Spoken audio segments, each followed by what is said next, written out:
kan si boossisee maal taate jechuu dandeessu. Egaa carraan dubartii akkuma beekamu carraan keenya baay'ee hin beeku. Kana jechuun hanga ulfaatuu fi hanga dadhabsiisuu irrattidha jechuudha. Haa ta'uyyuu malee dubartiin yeroo baay'ee dubartii kan dhufaa jirtan kan ganaa dhuftaniifis nageenya haa baay'eetu. Egaa har'a dhufeen jira. Viidiyoon qabadhee dhufe dhugaa miira fokkisaa keessa ta'ee kan jira yookaan immoo miira namatti hin tolle keessa jira. Ija koo fuula koo yoo argaa jirtanii baay'ee bo'aan ture jechuudha. Saatiin wanti na boosise immoo maal akka ta'e waluma wajjiniin ilaallachuudha. Saatiin viidiyoo sana argetti dhugaa dubbachuudhaaf achuma ol ka'een viidiyoo kana waraabuu eegale jechuudha. Baay'een bo'e sagaleen koollee sirrii hin jiru.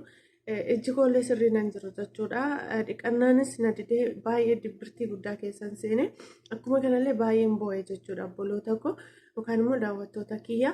Innis maanni kan si boossisee maal taate jechuu dandeessu. Egaa carraan dubartii akkuma beekamu carraan keenya baay'ee hin beeku. Kana jechuun hanga ulfaatuu fi hanga dadhabsiisuu irrattidha jechuudha. Haa ta'uyyuu malee dubartiin yeroo baay'ee dubartoonni baay'ee maaliif lammii biraatti heerumu maaliif jedhamee hin dubbatama. Sababiin isaa garuu an akka kootti jechuudha akka nama tokkootti yookaan immoo wantoota amma ta'aa jiran kanarraa akka nu hubadhutti rakkoon isaanii of qabuu namoonni baay'een shamarran akkasitti bakka waan akka miira halalummaa yookaan immoo miira fokkataa amala badaa qabdutti fudhatu. Garuu iddoo rakkatteetudha ishiin kan dhiira biraa bira deemtu yookaan immoo lammii biyya biraatti heerumuuf illee filannoo godhattu jechuudha. Waan argiturraa yookaan waan irra ga'erraan kan ka'e ta'uu danda'a. So isa kanas dhibbaan dhibbatti nan deeggara jechuu koo miti. Garuu wanta argitu sodaa bor anarra ga'a bor anatti dhufa yookaan maatii ishiirraa fira ishiirraa haaluma ammoo miidiyaa irratti argamaa jirurraa filannoo isheen godhatte kan ishee kunuunsu barbaacha deemte ta'uu danda'a. Garuu nuti abbaatu beeka dabdaabbee isaa namichi jedhu Oromoon.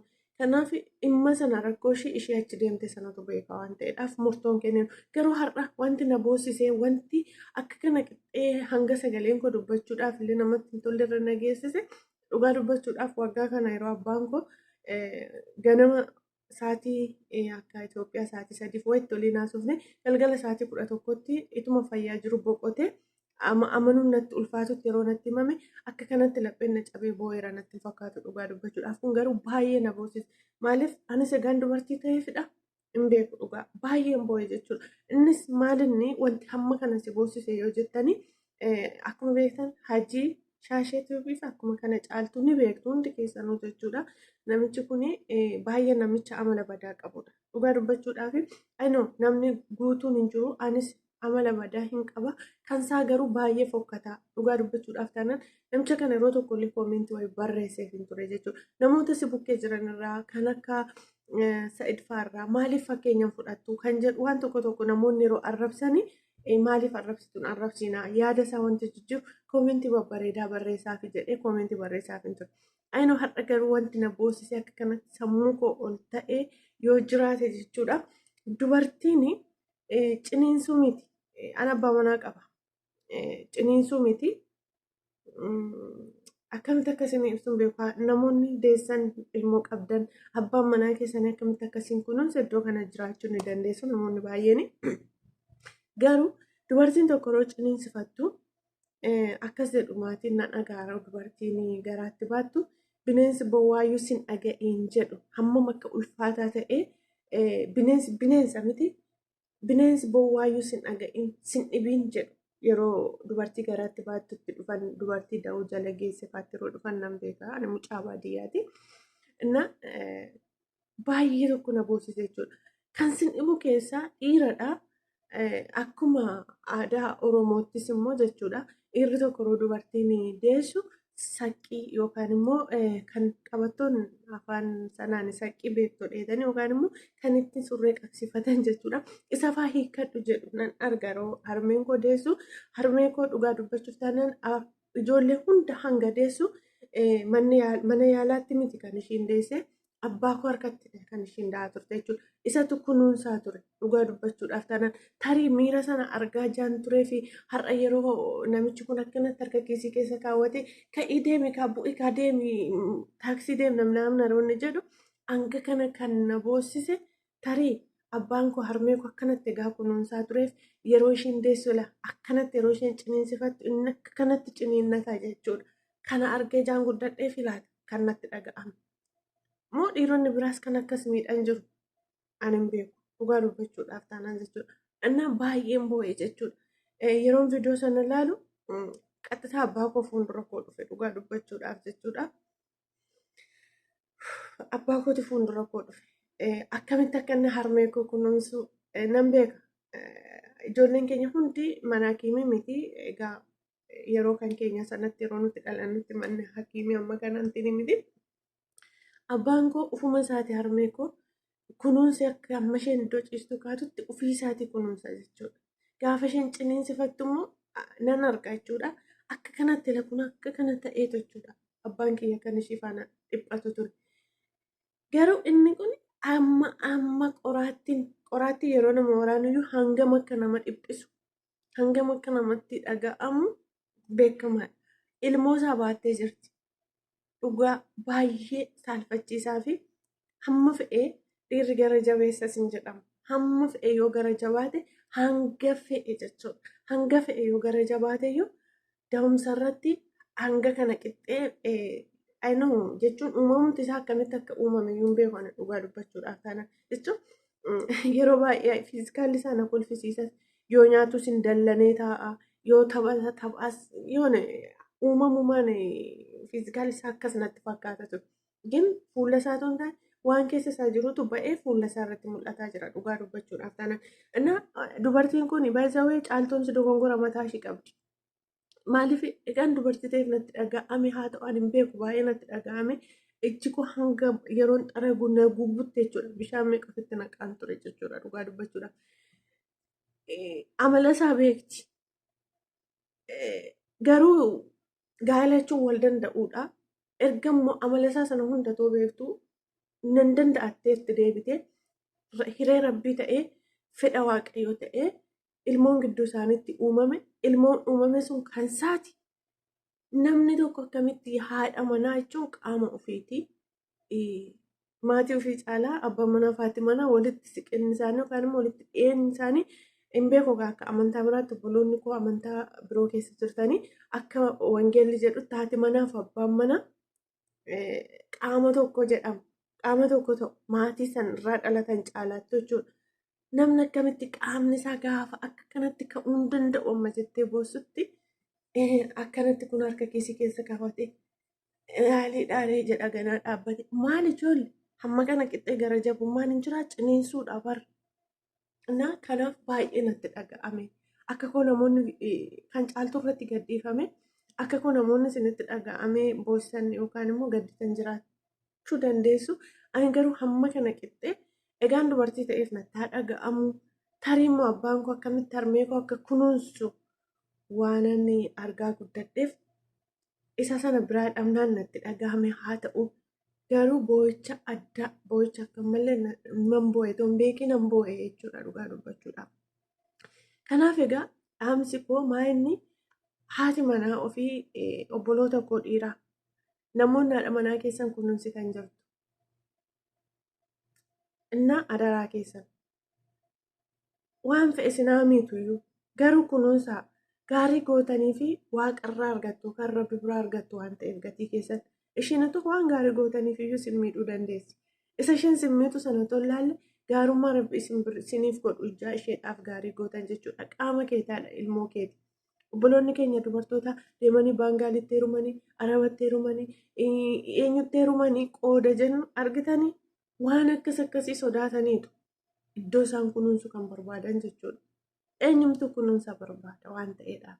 Dhugaa baay'ee natti dhaga'ame jechuudha. Adaraa keessan obboloonni shamarraniillee obboleessa illee warri qabdan gorfadhaa. Maaliif akka dubartii hin miine jechuudha. Haadha manaasaa akka hin miinetti gorfadhaa. Kanaaf dhugaa dubbachuudhaaf baay'ee natti dhaga'ame baay'een boo'ee hammana jedhee hangan dubbachuu dadhabutti kan ani boo'ee jechuudha. Kanaaf hajiin dogongora guddaa hojjeteera. Dubartiin kun ciniinsifachaa jirti. Sa'aatii garaatti baattutti illee gaafa garaatti baachuu ishillee itti himtu abdii jiniin walitti bu'aniiru inni abdiini. akkaataatti itti himan argitaniittu hanga jabanaa fuudhee irratti cabsuudhaaf ka'etti jechuudha. Dubartiin kun aarsaa guddaa safaana kaffalteetti. Har'a immoo aarsaan sun dhufee firiin gidduu isaaniitti argamu kun isa gammachiisuu qaba malee akka kanatti irratti of boonsuu qabu. Baay'ee dubartoonnis yeroo tokko tokko ofuma keenya akka inni nurratti baacu goona natti fakkaata. Baay'ee namatti dhaga'ama dhugaa. Baay'een booyan gama kootiini. Kanaaf dubartiin kunuunfamuu qabdi. Yeroon kana obboloonni dhiirotaa isin kunuunfamin jechuu miti.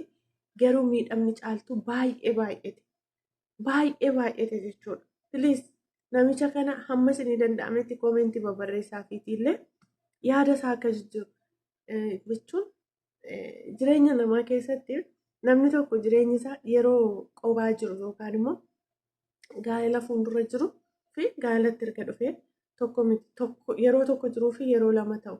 Amma immoo lamarra darbee dubartiin biraallee hin jirti fayyooni. Akkuma kana immoo mucaan dhufe kun waan fidee fi carraanni fidee fi dhufuyyuu hin beekamu. Qooda gammachuudhaan simatu hamma fe'e jechuun lapheensaa hamma fe'e dhagaa yoo ta'eyyuu sa'aatii ishiin ciniinsifattutti garuu hanga kana harka kiisitti naqatee even fayyoon dura firaankii seetee qoosaa turte booda garuu rifattee jirti isheenillee gochisaa ishee rifachiiseera. Hin beeku garuu please namoonni itti dhiyaatan gorsaanii mucaa kana jechuudha. Hanga harka kiisitti naqatee ka'e deemu xiqquma ishiillee hirrifatu xiqquma ishiillee na baay'ee nama gaddisiisa. Carraan dubartii yeroo kamuu bu'aa ba'ii qaba. Maalit dhiirris qormaata hin qabu jechuun miti. Jireenyuma ishee keessatti dubartiin qormaata qabdi. Kan akka caaltummoo hin jiru dhugaa. Baay'ee tokko durayyuu baay'ee na gaddisiisti. Gowwummaas qabdi natti fakkaata intalli kuni. Kaleessa garuu yeroo akka kanatti ani deemuu hin danda'u hamma isheen jettu na qabaallee jechuudhaaf itti siqee qabeellee sireerraa ishee buusuudhaaf inni gana hanga ta'e ofii isaatiin tinii jedha. Baay'ee ulfaata jechuudha dhugaa. Na gara jabummaan gaa'ela keessatti hin barbaachisu. Hin taane taanaan karaa nagaa yoo irraa deemuun furmaatadha qotte jechuudha. Gaa'ela keessatti gara jabummaan hanga gana ga'u hin barbaachisu. Namoota baay'een argina. Ayinoon tarii miidiyaa dudduuba jireenyi isaanii akkas ta'uu dhiisuu ni mala. Even namni akka irraa baratuuf immoo fidanii barsiisu waan ta'eef kana kanarraati wanta gaarii barachuun hin danda'amu. Maaliif yeroo kaan hamma fe'e yoo itti hintinii jedhayyuu yeroo kaan hamma fe'e yoo itti of jabeesse yookaan immoo amalli isaa badaa ta'eyyuu namni tokko dubartii irratti yeroo isheen deessu kunuunsi godhamuufiin barbaachisaadha. Ofitti qabuun barbaachisaadha. Yeroo kamiyyuu caalaa jechuudha. Dhugaa dubbachuudhaaf taanaan ani maatii koo biratti kana argee guddadhe waan ta'eedhaaf. Harmeen koo fi abbaan koo akkanattidha ture kanan argaa ture. Yogguu ishiin garaatti baatu baadiyyaa taa'ameetoo jiru garuu baay'ee kunuunsa godhaa fi yogguu isheen deessu ciniinsuu sanarratti akkuma jalqaba isinii hime guyyaa tokko na yaadadha halkanidha namni hunduu rafeera. Annaa nuti xiqqoomaan jennus garuu xiqqoo isin jedhamnu waan isaa yeroo akkas buna namna kana akaa'aa ture jechuudha. Faadariin qofi isaatii halkan jechuudha.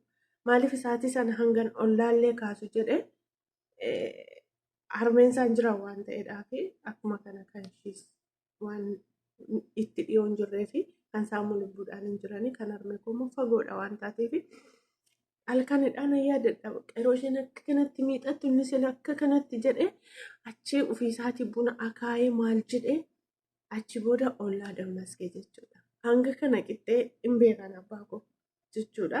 Kanaaf yeroo dhiironni biraa dubartii irratti of akkaabbadanii dubartii irratti of dhidhiiban natti dhaga'ama jechuudha. Maaliif argaan guddanne ollaarraas argaan guddanne dhugaa dubbachuuf namoonni keenya baay'ee baadiyyaan ani keessatti guddadhe yookaan dhaladhe keessatti guddadhe keessatti hamman argette jechuudha. Hundi isaaniiyyuu yeroo itti haadha manaa isaanii kunuunsan isaanuma harkatti yeroo deessudha kanan argaa ture. Innaa har'ammoo as dhufee yeroon hajii argu baay'een boo'e jechuudha. Dhugaa baay'ee natti dhaga'ama. Akkuma isiniin jedhe guyyaa abbaan kee ganama wajjin haasa'ee galgalatuma fayyaa jiru addunyaa kanarraa godaane naan jedhanii natti himan hanga kana lapheen na cabeera natti fakkaata. Kun baay'ee natti dhaga'ame inni kun jechuudha. Kanaafiyyuu hundumti keessanuu jechuudha laayikii godhaa, sheerinaaf godhaa, yaada keessan naa barreessaa, dogongora qaba. Akkuma kanammoo obboloonni koo shaamarranii baay'ee of eeggannoo godhaa. Nama isiniif ta'u adda baafadhaa baraa. Jaalalli kun iddootti nama kuffistu hin beekan, iddootti nama buusu hin beekan waan ta'eedhaaf ilaalcha keessan sirreeffadhaa. Eenyu akka isiniif ta'u, eenyutu akka bultii keessaniif ta'u, waanuma dhiira ta'e qofaaf fiigdanitti hin deemina. Ilaalcha sirreeffadhaa. Ilaalcha sirreeffadhaa jechuudha. Kanaaf eenyu akka isiniif ta'u, dudduubni isaa maalidha? Namni kun akkamidha jedhaati hamma fe'e haala dhiphisaa, haala rakkinaa keessa yoo jiraattan borus achuma rakkinichi sitti dhufa taanaan gaa'ela dhaabbachuun hiikni isaa maali? Erga waliin rakkoo ofirratti waliin hin hirmaanne, waliin hin gammanne, gammachuu dhufu yeroo hundumaa gadda, yeroo hundumaa lola, yeroo hundumaa gadhaantummaatti argisiisee keessumatti yeroo ciniinsurra jirtu. Sa'aatii sanatti tarii ishiin amma miira kan isaa sana hordofuu dhiisuu dandeessi. Maaliif miira keessa jirtu yeroo sana yookaan immoo dhukkuba keessa jirtu sana qofa dhaggeeffachuu dandeessi. Garuu viidiyoon sun taa'ee jira. Kanaaf obboloonni keenya warri dhiiraas adaraa keessan haadha manaa keessan kunuunfadhaa. Kanaan kan fuudhuu deemtanis jechuudha. Kan fuutanis akkuma kana immoo shamarranis filannoo hin badinaa. Filannoon maaliif ta'a? Filannoon barbaachisaadha jireenya keenya keessatti. Gaa'elli tokko hanga lafa kanarra jiraannutti jireenya waan ta'eedhaaf kanaaf dursaatii ilaalaa. Waanuma jaalalli